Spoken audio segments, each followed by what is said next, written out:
Good afternoon student.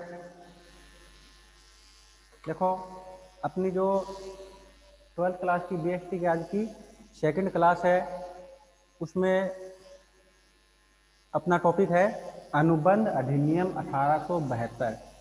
इससे पहले जो अपनी आज आदर्शवाणी केंद्र में पहली क्लास हुई थी, उसमें अपन ने पढ़ा था संनियम का अर्थ, कि संनियम होते क्या हैं, कानून क्या होते हैं, कि भारतीय जो व्यापारिक अनुबंध अधिनियम है वो कहाँ से लिया गया है, क्या उसकी विशेषताएं हैं, क्या उसके क्षेत्र हैं, क्या उसके स्रोत हैं, कहाँ से लिया गया है। उन सारी बातों का अपन ने क्या किया, इसमें अध्ययन किया है। अब अपना जो इसका मेन टॉपिक है अनुबंध अधिनियम, यानी अपने को पढ़ना क्या है, कॉन्ट्रैक्ट एक्ट पढ़ना है। और कॉन्ट्रैक्ट एक्ट भी कौन सा पढ़ना है, 1872 1872 का जो अधिनियम है, जिसमें ये लागू किया गया। इससे पहले वाली क्लास में अपन ने पढ़ा था कि सितंबर 1872 को ये लागू किया गया। अब देखो इसमें है क्या, क्या इसका अर्थ है, क्या इसकी परिभाषाएं हैं, क्या इसकी विशेषताएं हैं। उन परिभाषाओं विशेषताओं को अपने को क्या करना है, इसमें अध्ययन करना है। सबसे पहले देखो अनुबंध शब्द का अर्थ, कि जो अनुबंध शब्द है वो कहाँ से लिया गया है। तो इसमें सबसे पहले अपन देखें अनुबंध जो शब्द है उस शब्द का क्या अर्थ है। तो ये जो अनुबंध शब्द है ये लिया गया है इंग्लिश जो लैटिन भाषा है उसके कॉन्ट्रेटरम शब्द से लिया गया है। CONTRAUTM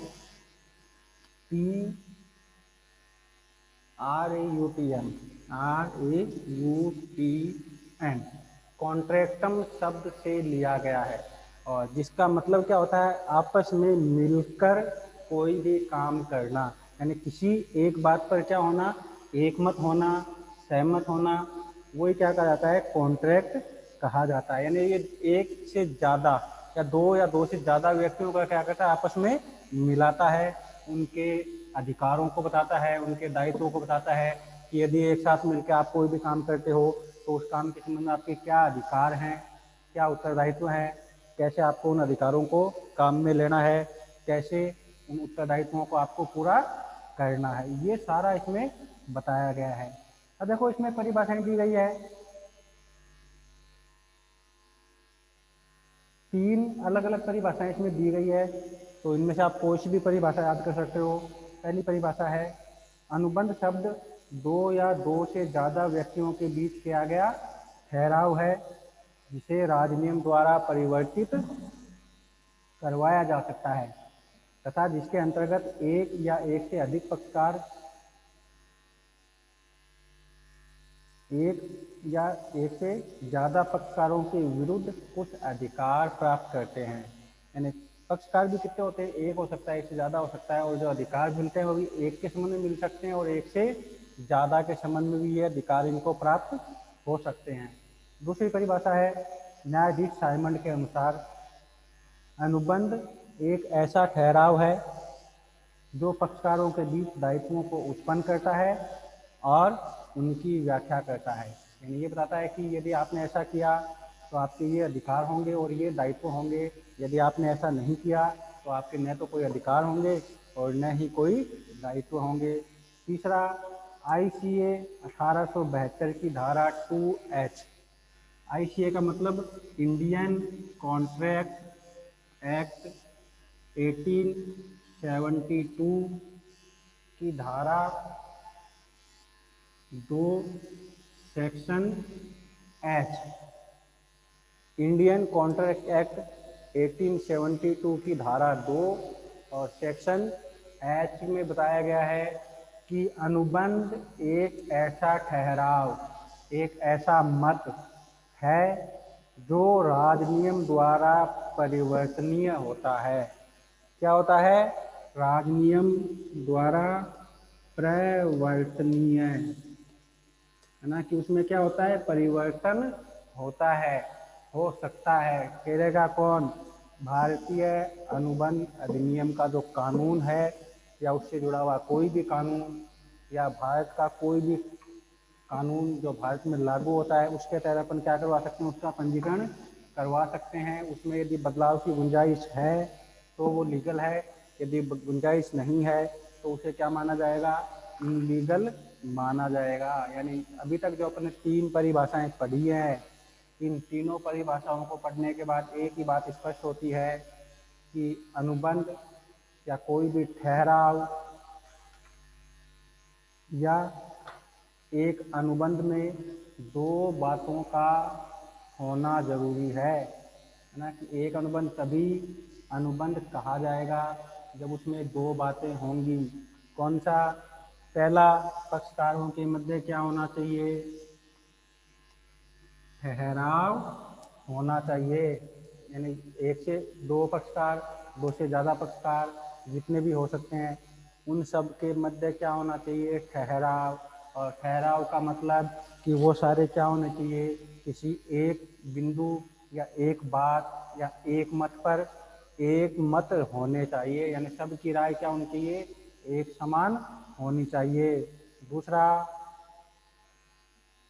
उसमें क्या होना चाहिए, कोई कानून यानी राजनियम होना चाहिए, यानी राजनियम के तहत वो होने चाहिए।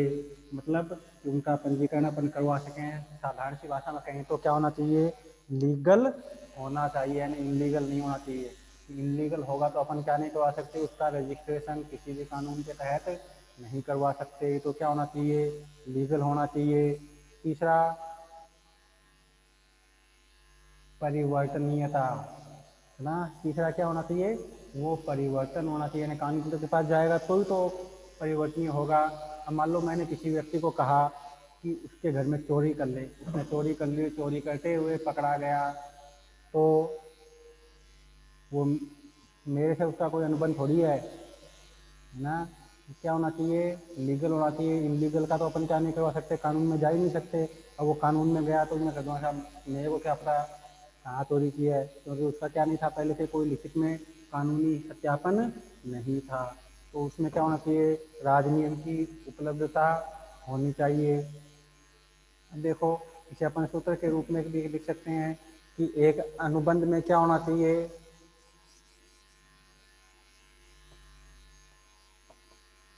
अनुबंध बराबर ठहराव प्लस राजनियम की परिवर्तनीयता, दोनों होने चाहिए। राजनियम द्वारा परिवर्तनीय होना चाहिए।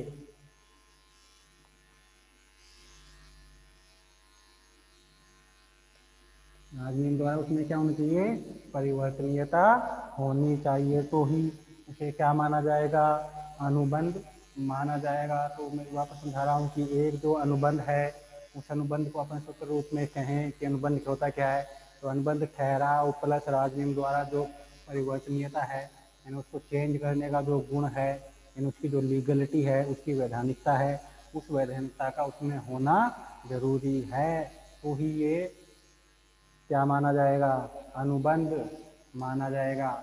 नहीं तो अपन इसे अनुबंध नहीं मानेंगे। ठीक है, अब देखो आगे, इसमें से आपको परिभाषा याद करनी है। 3 परिभाषाएं हैं अपनी किताब में, कोई सी भी एक परिभाषा आप अपनी सुविधा के अनुसार याद करेंगे। कॉन्ट्रैक्ट शब्द का अर्थ याद करेंगे, जो अपन ने सूत्र रूप में लिखा है इसको याद करेंगे ना। साथ साथ याद करते रहोगे तो ज़्यादा दिक्कत नहीं आएगी। एक साथ याद करने बैठोगे तो कोई भी टॉपिक याद नहीं होगा, सभी टॉपिक के आपस में क्या बन जाएगी, खिचड़ी, फिर बैठ के खाते रहना परीक्षा के टाइम पे। अब देखो, एक जो अनुबंध है उसकी विशेषताएं, या अगला आपने से ये पूछ सकता है कि जो वैध अनुबंध है उसके लक्षण लिखो। वैध अनुबंध के लक्षण या अनुबंध की विशेषताएं या अनुबंध के घटक, यानी किसी भी नाम से वो अपना क्वेश्चन पूछ सकता है। अपने को समझना है कि अगला अपने से क्या पूछ रहा है और किस वे में अपने को उसका आंसर देना है, तो ही अपन क्या कर पाएंगे, उसका आंसर दे पाएंगे, नहीं तो इसका आंसर दे ही नहीं पाएंगे।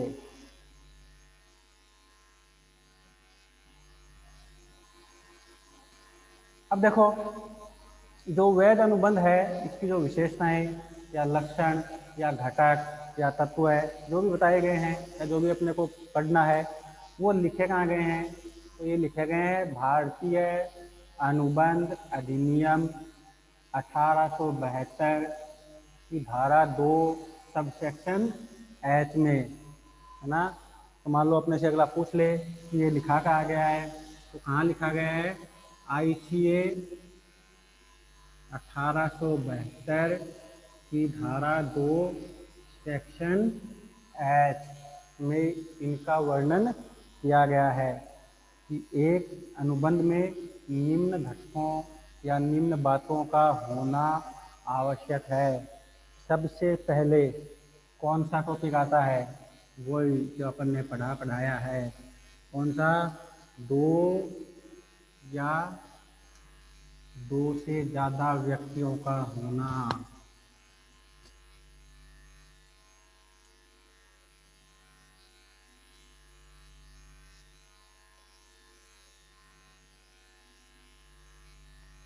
दो या दो से ज़्यादा व्यक्तियों का होना, यानी दो या दो से ज़्यादा पक्षकारों का होना।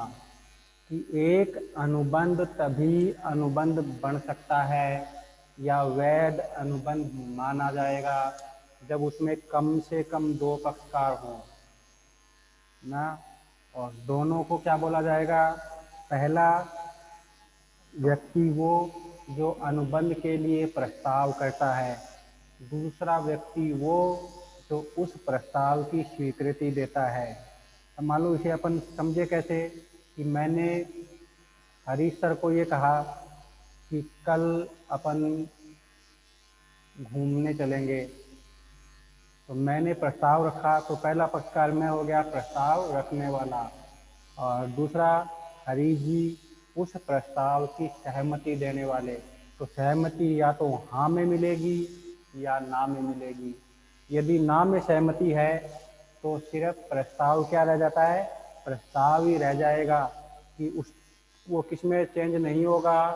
अनुबंध में चेंज नहीं होगा। क्यों नहीं होगा? क्योंकि उस प्रस्ताव की क्या नहीं मिली? सहमति नहीं मिली।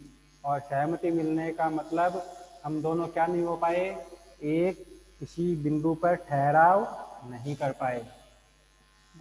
तो जो व्यक्ति प्रस्ताव करता है उसे प्रस्ताव ग्रहीता यानी प्रस्ताव करने वाला, और जो उस प्रस्ताव की स्वीकृति देता है उसे वचन ग्रहीता यानी वचन की प्रस्ताव की स्वीकृति देने वाला कहा जाता है। दो पक्षकार होते हैं, है ना। और इसमें कौन कौन से आ सकते हैं? जैसे मकान मालिक तथा किराएदार के मध्य किया गया अनुबंध, बीमा कंपनी और बीमित के मध्य किया गया अनुबंध, एक कंपनी और उसके कर्मचारियों के मध्य किया गया अनुबंध, ये सारे इसमें शामिल होते हैं। क्रेता और विक्रेता का जो अनुबंध है वो भी क्या होता है? इसमें शामिल होता है। तो ये सारे इसके उदाहरण अपन लिख सकते हैं।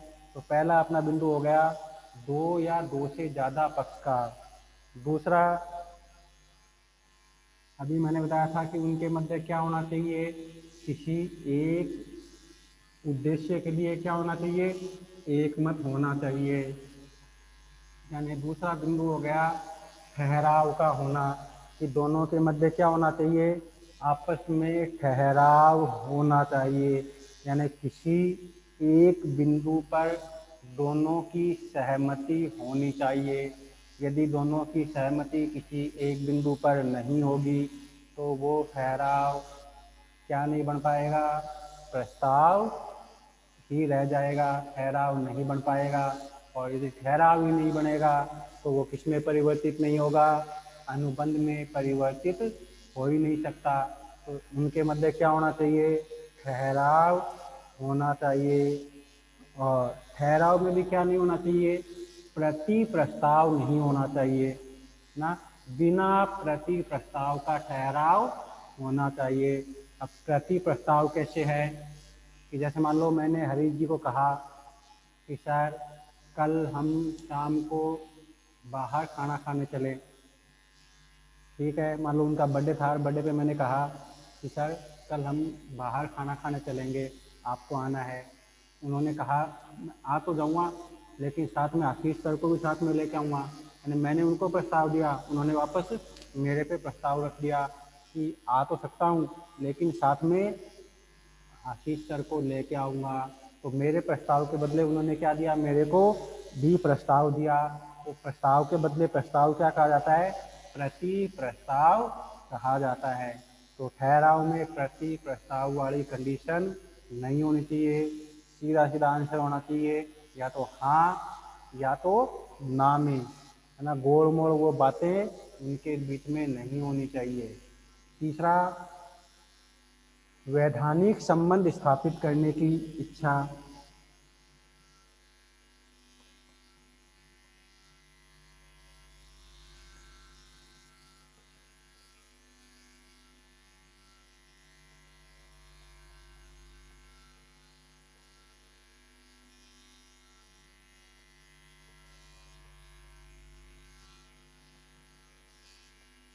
वैधानिक संबंध स्थापित करने की इच्छा, यानी जब दो पक्षकार आपस में जुड़ते हैं किसी एक उद्देश्य के लिए या किसी एक कार्य के लिए, तो उनका जो आपस में इरादा या जो इच्छा है वो कोई कानूनी आपस में अनुबंध करने की होनी चाहिए।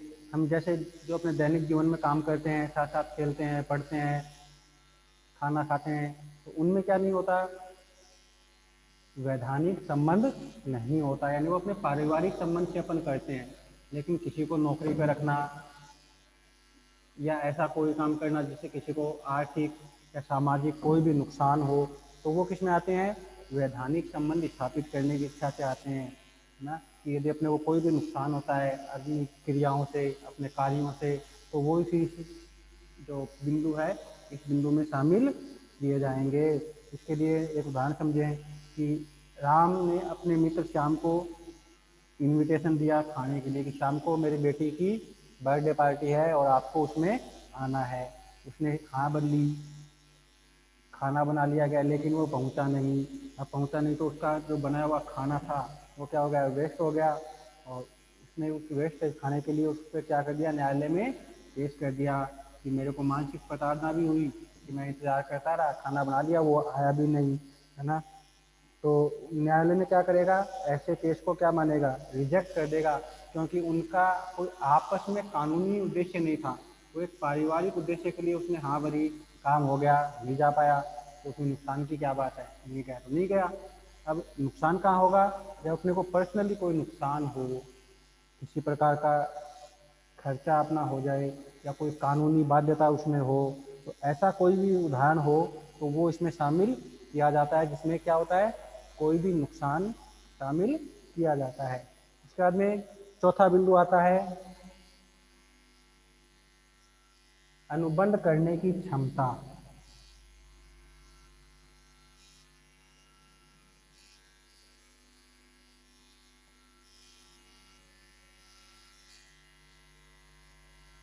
कि जो भी पक्षकार अनुबंध करते हैं उनमें क्या होना चाहिए, अनुबंध करने की क्षमता होनी चाहिए। जैसे वो 18 साल से बड़े होने चाहिए, स्वस्थ मस्तिष्क के होने चाहिए, शत्रु देश के नागरिक नहीं होने चाहिए, या ऐसे व्यक्ति नहीं होने चाहिए जो किसी भी कानून के तहत दूसरे व्यक्ति से अनुबंध नहीं कर सकते। जैसे प्रधानमंत्री, राष्ट्रपति, नेता, ये क्या नहीं कर सकते, किसी व्यक्ति के साथ अनुबंध नहीं कर सकते, क्योंकि कानून में इनको अनुबंध करने के लिए क्या किया गया है, बाधित किया गया है। इनके साथ कोई भी व्यक्ति क्या नहीं कर सकता, अनुबंध नहीं कर सकता।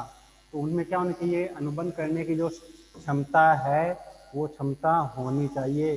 जैसे वो 18 साल से बड़ा होना चाहिए, स्वस्थ मस्तिष्क का होना चाहिए, शत्रु देश का नागरिक नहीं होना चाहिए, शराबी नहीं होना चाहिए ना। तो ऐसी जो जनरल इंस्ट्रक्शंस हैं जो अपने को जनरली याद रहते हैं वो इसमें नहीं होना चाहिए, यानी वो ठीक ठाक कंडीशन में होना चाहिए। पांचवा है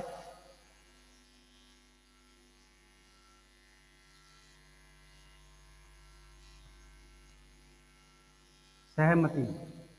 कि एक ठहराव तभी अनुबंध में बदलता है जब उससे क्या हो, दूसरे पक्षकार की सहमति हो, है ना। नहीं तो वो क्या रह जाता है, सिर्फ ठहराव, और ठहराव भी नहीं रहता, क्या रह जाता है, प्रस्ताव ही रह जाता है।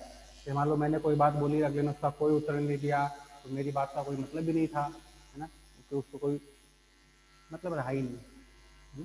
तो वो क्या होता है, सहमति की सहमति होनी चाहिए। और किसके द्वारा होनी चाहिए, जिस व्यक्ति के लिए प्रस्ताव किया गया है उसी व्यक्ति के द्वारा क्या दी जानी चाहिए, स्पष्ट सहमति दी जानी चाहिए। यानी दूसरे व्यक्ति द्वारा दी गई सहमति का भी वहां कोई महत्व नहीं होता। यानी जिस व्यक्ति के लिए प्रस्ताव किया गया है, सहमति भी उसी व्यक्ति द्वारा प्राप्त होनी चाहिए। जैसे मान लो मैंने पांडे जी से कोई बात पूछी, तो उसका आंसर पांडे जी देंगे तो ही सहमति मानी जाएगी। अब हरीश जी हाँ कर देंगे, हाँ आप कर लेंगे, तो वो सहमति सहमति नहीं मानी जाएगी।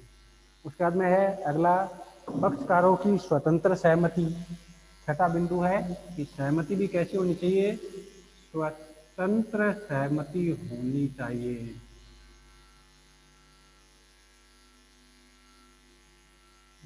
सहमति कैसी होनी चाहिए, स्वतंत्र सहमति होनी चाहिए।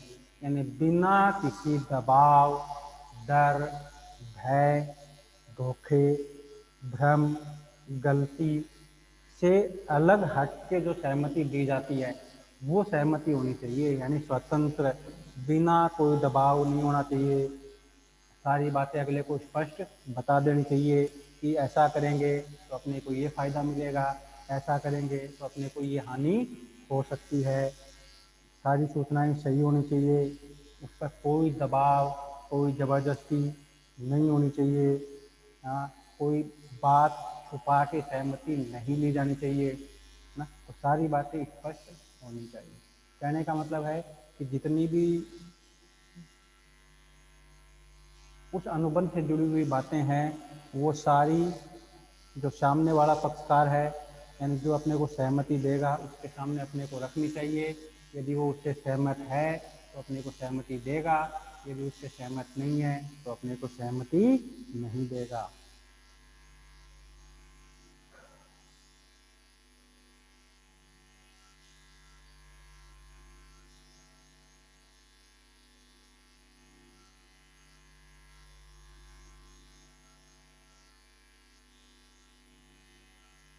उसके बाद में देखो, सातवां बिंदु है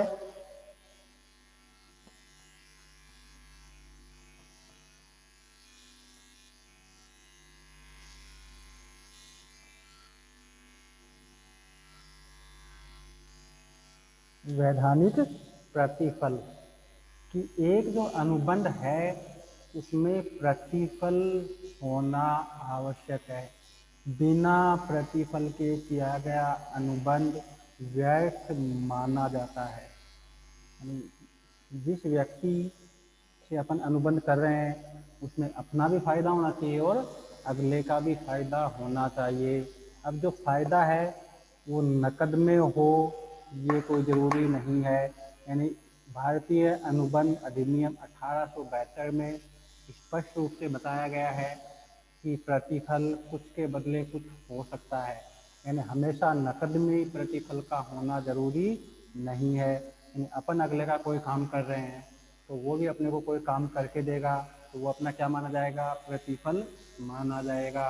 अपन अगले के घर खाना खाने गए और वो फिर अपने घर खाना खाने आ गया तो वो भी क्या माना जाएगा, प्रतिफल माना जाएगा। यानी केवल आर्थिक या जो नकद लाभ है वो इसमें शामिल नहीं किया जाता। प्रतिफल में किसी भी रूप में हो सकता है, काम के बदले काम हो सकता है, काम के बदले पैसा हो सकता है, पैसे के बदले काम हो सकता है, काम के बदले अनाज हो सकता है, अनाज के बदले काम हो सकता है, प्रशंसा हो सकती है, पद प्रमोशन हो सकता है।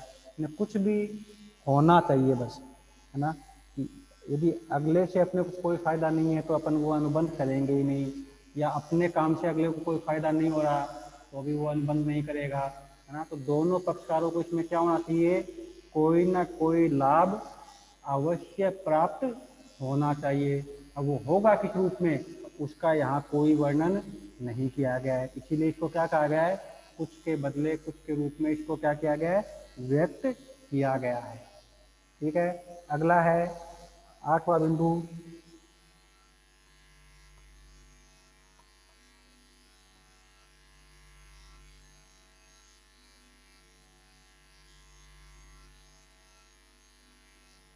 वैधानिक उद्देश्य कि अनुबंध निर्माण के लिए ठहराव का उद्देश्य वैधानिक यानी कानूनी रूप से सही होना चाहिए, अर्थात वो कानून की दृष्टि से सही और मान्य होना चाहिए।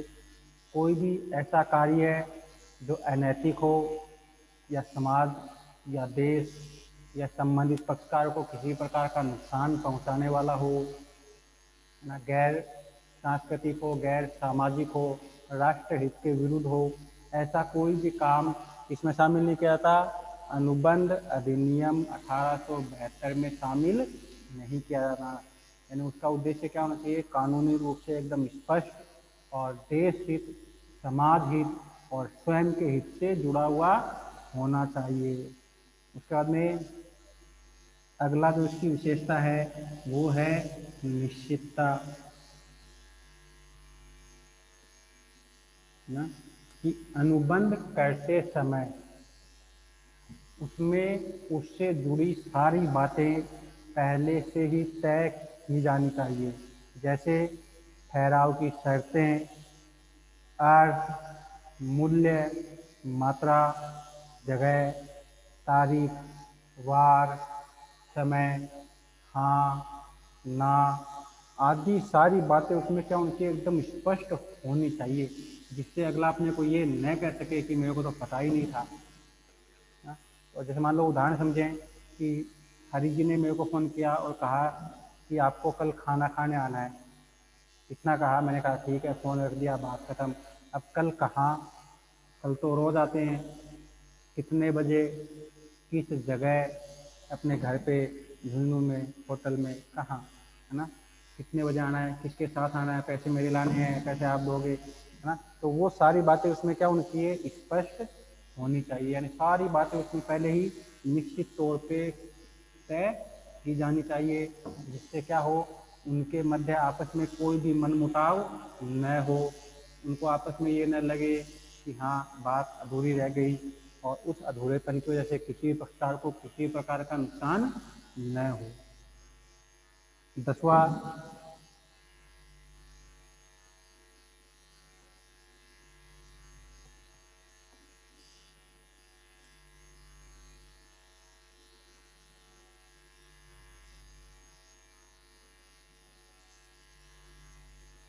निष्पादन की संभावना, ठहराव या अनुबंध ऐसा होना चाहिए, है ना, जिसे अपन क्या कर सके, आसानी से पूरा कर सकें। ऐसा अनुबंध अपने को अगले के साथ करना चाहिए, ऐसा अनुबंध नहीं करना चाहिए जिसको अपन पूरा ही ना कर सकें, है ना। अब पूरा ही नहीं करना तो उस अनुबंध को क्या करना पड़ेगा, अपने को निरस्त करना पड़ेगा, यानी अपन उसको पूरा ही नहीं कर सकते तो वो क्या माना जाएगा, अवैध माना जाएगा, यानी व्यर्थ माना जाएगा। कि अनुबंध की भाषा में उसे क्या बोलेंगे, अपन व्यर्थ अनुबंध बोलेंगे, है ना। कि अनुबंध ऐसा होना चाहिए जिसे क्या कर सकें, आसानी से पूरा कर सकें। यदि किसी ठहराव का निष्पादन करना असंभव हो तो उसे व्यर्थ ठहराव कहा जाता है। कुछ ठहराव ऐसे होते हैं जो निष्पादित करना यानी जिनको पूरा करना शुरू से क्या माना जाता है, गलत माना जाता है या असंभव माना जाता है। दूसरे ठहराव ऐसे होते हैं जिनको करते समय तो वो सही थे, लेकिन बाद में परिस्थितियाँ ऐसी हो गई कि अपन उनको पूरा ही नहीं कर सकते। जैसे मान लो अपन ने किसी की खेत में जो फसल खड़ी है, उस फसल को खरीदने का अनुबंध कर लिया, भाव तय हो गया, मात्रा तय हो गई, कारणवश खेत में नुकसान हो गया, आग लग गई, फसल नष्ट हो गई, अगला बताओ कहाँ से अनुबंध पूरा करेगा, ना। या किसी देश के साथ अपन ने एग्रीमेंट किया, किसी देश में रहने वाले व्यक्ति के साथ परिस्थितियाँ ऐसी हो गई कि वो देश क्या हो गया, अपने शत्रु देश की श्रेणी में शामिल हो गया, कर लो क्या करोगे, उसके साथ अपन अनुबंध पूरा कर ही नहीं सकते, ना। तो जो भी अनुबंध किया जाए उसमें क्या होनी चाहिए, निष्पादन की संभावना होनी चाहिए। अगला है 11 का, स्पष्ट रूप से व्यर्थ ठहरा।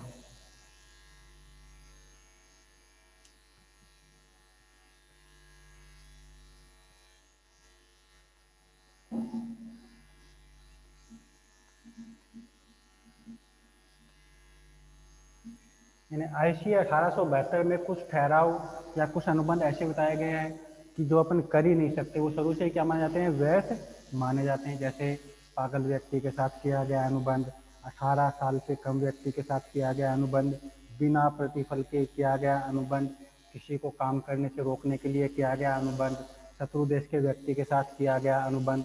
तो ऐसे कुछ अनुबंध होते हैं या कुछ ठहराव होते हैं जो शुरू से ही क्या माने जाते हैं, व्यर्थ माने जाते हैं। यानी किसी भी परिस्थिति में अपन क्या नहीं कर सकते, उन ठहरावों या अनुबंधों को पूरा नहीं कर सकते।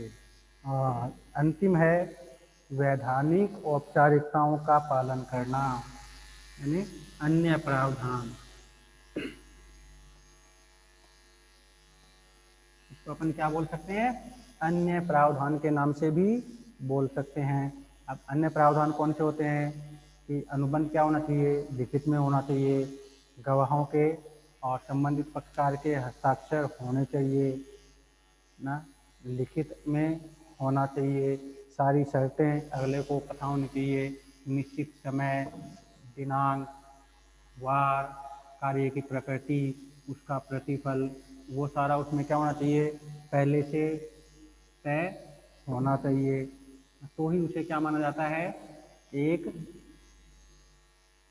अनुबंध या एक वैध अनुबंध, इसे क्या कहा जाएगा, माना जाएगा। नहीं तो वो क्या रह जाएगा, सिर्फ एक ठहराव ही रह जाएगा, अनुबंध में वो परिवर्तित हो ही नहीं पाएगा।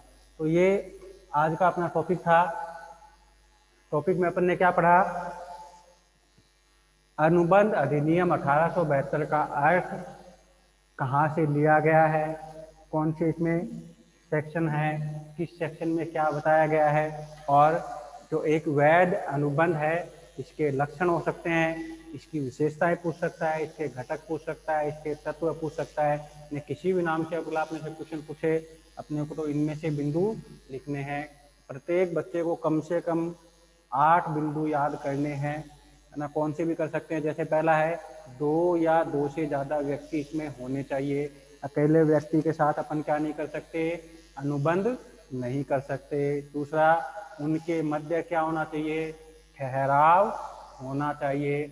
बिना ठहराव के किया गया अनुबंध क्या माना जाएगा, व्यर्थ माना जाएगा। तीसरा, उनमें क्या होना चाहिए, आपस में एक वैधानिक संबंध स्थापित करने की उनकी क्या होनी चाहिए, इच्छा होनी चाहिए। चौथा, उनमें अनुबंध करने की क्षमता होनी चाहिए, यानी स्वस्थ मस्तिष्क होना चाहिए, 18 साल से बड़े होने चाहिए, शत्रु देश के नागरिक नहीं होने चाहिए। ठहराव पर सहमति होनी चाहिए, और सहमति भी हाँ या ना में होती है, और कैसी होनी चाहिए, स्वतंत्र सहमति होनी चाहिए, बिना किसी दबाव, धोखे, भ्रम, डर के सहमति होनी चाहिए। प्रतिफल होना चाहिए, हो किसी भी रूप में सकता है। वैधानिक उद्देश्य होना चाहिए, लीगल उद्देश्य होना चाहिए। निश्चित होना चाहिए, निष्पादन करने यानी उसको पूरा कर सकें, ऐसा अनुबंध होना चाहिए। और ऐसे अनुबंध नहीं होने चाहिए जो क्या बताया गया कानून में पहले से ही व्यर्थ बताए गए हैं। और अन्य प्रावधान जो लिखित में है, मौखिक नहीं होना चाहिए। जो भी कानूनी औपचारिकता है वो होनी चाहिए, गवाहों के हस्ताक्षर होने चाहिए, आदि जो फॉर्मेलिटीज हैं उन फॉर्मेलिटीज का भी अपने को क्या रखना होता है, इसमें ध्यान रखना होता है। तो ये अपना आज का दूसरा टॉपिक था, इसे आप याद करें। कोई क्वेरी हो तो मुझसे पूछें, और नोट्स के रूप में आप इसे अपनी जो होमवर्क की कॉपी है उसमें लिखोगे। ठीक है, थैंक यू।